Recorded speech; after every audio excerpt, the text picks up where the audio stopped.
What is going on, guys, and welcome back to the channel. In today's video we're going to be showcasing our Sacred Beast deck profile. So without further ado, let's get into the deck profile and I'll explain the cards as I go. So the first new card we have is Raviel, Lord of Phantasm's Shimmering Scraper. Basically what this card does is like an honest. You can discard it and double the attack of Raviel, and then you can bring it back from your graveyard to your hand by tributing a monster. Simple as. You don't really special summon it. The next card is Raviel. He can, when your opponent normal summons a monster, you can special summon a token, and then you contribute monster on the field, and he can gain that monster's attack, kind of like the way Obelisk used to do in the anime. Yep. Then we have probably the best one, Hamon. Basically what this one does is if it destroys a monster by battle, you can inflict 1000 damage, and if it's in defense position, your opponent can't target any other monster for attacks.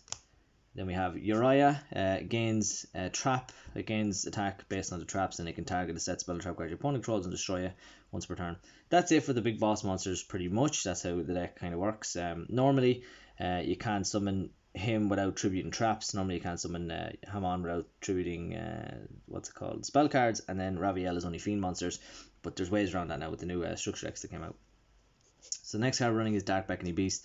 Basically it's your Stratos for the deck. Searches everything in the deck that specifically has these cards in their names, and then it can once per turn like normal summon another fiend monster in your hand that has 0 attack. So we'll show you those now. The next card is Chaos Summoning Beast. So basically what this card is when you normal summon it, you can tribute him and special summon one of these boss monsters from the from your hand. And then if this card is in the graveyard, you can banish card from graveyard and add a Fallen Paradise, which is the field spell.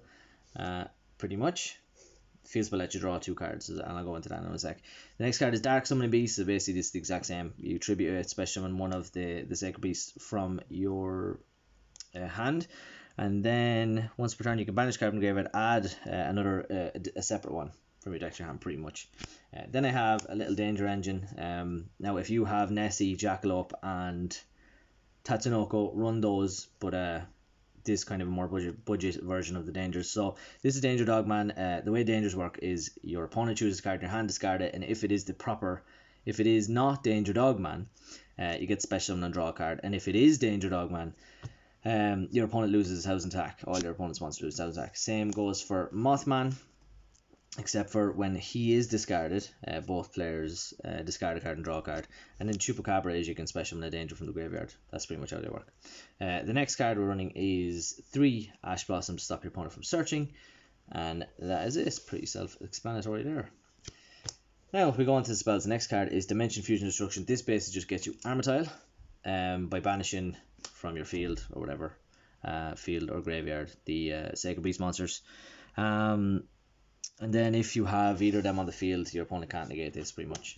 Then we have Cerulean Skyfire, which gains effects if Hamon's on the field, if you have him in attack or defense.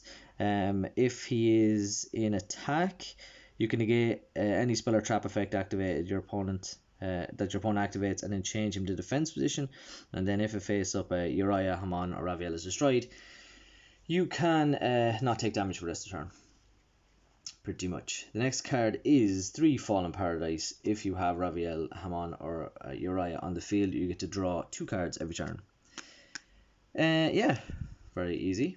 The next card is another search card, which is Opening of the Spirit Gates, and then when he's activated you get to add Uriah, Hamon or Raviel or one of the specifically listed fiends like we talked about earlier, and then you can discard 1 card, special summon a fiend monster with 0 attack from your graveyard, and then once per turn you control a level 10 monster, you can add a continuous spell to your graveyard to your hand. Yeah, so it's probably one of the best cards in the deck. Then we have 3 Allure of Darkness. Just because we're running so many darks, we can banish them and draw 2 cards. 3 Call by the Grave to just add that consistency and stopping your opponent from using the hand traps. And then 1 Super Poly because of the extra deck monsters we run. I will go over them in a bit. That is it for the spells. And then lastly we have a good few traps. So another one of the new cards, Hyper Blaze. Basically what this is if it's in your graveyard you can banish it and special one of Uriah, Hamon or Raviel from the graveyard like a monster reborn. Its second effect is so if Uriah is on the field, you can just get rid of a trap card from your deck, and then it gains 1000 attack, so it basically doubles its attack pretty much. The next card is Awakening of the Sacred Beast, definitely one of the best cards as well. This one gains effects based on the number of Sacred Beasts you have on the field. So if you've one, each time your opponent with normal or special summon, you gain life points equal to that monster attack. 2, negate the effect, activate effects of monsters your opponent controls, so basically a skill drain. And if you have all 3, any monster sent to your opponent's graveyard is banished instead. Once per turn, if you control one level 10 monster, you can add a continuous trap from your graveyard to your hand. So that is that. Lastly, we have 3 Lost Wind. If you want to run Impermanence, if you have the budget to have Impermanence, run Impermanence. But I like Lost Wind just because it halves your opponent's attack and it negates. Sometimes I know Impermanence is important because you get rid of the spells or whatever that they can't use as well with the column. But no, I just prefer Lost Wind. So that is it for the main deck. Now we'll get into the extra deck. So the extra deck is totally up to your own preference. I'm only running 13 extra deck just because I genuinely couldn't think of anything else to run that I have the budget for. But yeah, so we're running 2 Armityle, the Chaos Phantom. This will change with the new card that's coming out, Phantom Rage, which is the other Armityle that like special summons itself to your opponent's side of the field and then banishes everything and special summons this. So yeah. Then we're running the one Predaplant, not going to try to pronounce the name, but basically what it does is if your opponent is running dark monsters, you can super poly them and take them all. Super poly again with Starving Venom Fusion Dragon and Dragos Stapelia if your opponent is running fusion monsters. So that's how that works. It's just simple, it's good with Predaplant, Verti Anaconda. The next card is Boral Sword, just to go for OTKs if we do get the chance. Unicorn to bounce your opponent's stuff back. Nightmare Phoenix to destroy spells and traps. Verti Anaconda to, when you have your 2 little fiend monsters on the field, if you can't go into anything else, your opponent stops that somehow, you can go into this. Super Poly and then take your opponent's monsters or whatever. Wee Witch's Apprentice just because running all dark. Maybe you want to boost up some stuff and then search your dark later on. Salamangreat Almirage just because you don't want to leave those little fiends on the field. You'd rather have one of those. And the same for Linkuriboh.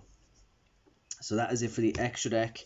The only last thing I want to show you is the little tokens you get when you buy the structure deck, which I love tokens. I don't know why. I just really like tokens.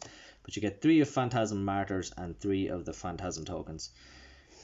It's just really cool, I think. But yeah, so I don't know, the deck is really fun. It makes you feel like you're summoning boss monsters left, right, and center. And I've played, like, a lot of people are playing it online right now, like crazy amount. And I'm sure when all the locals and stuff open back up properly, that people who run this deck. So yeah, it's a lot of fun.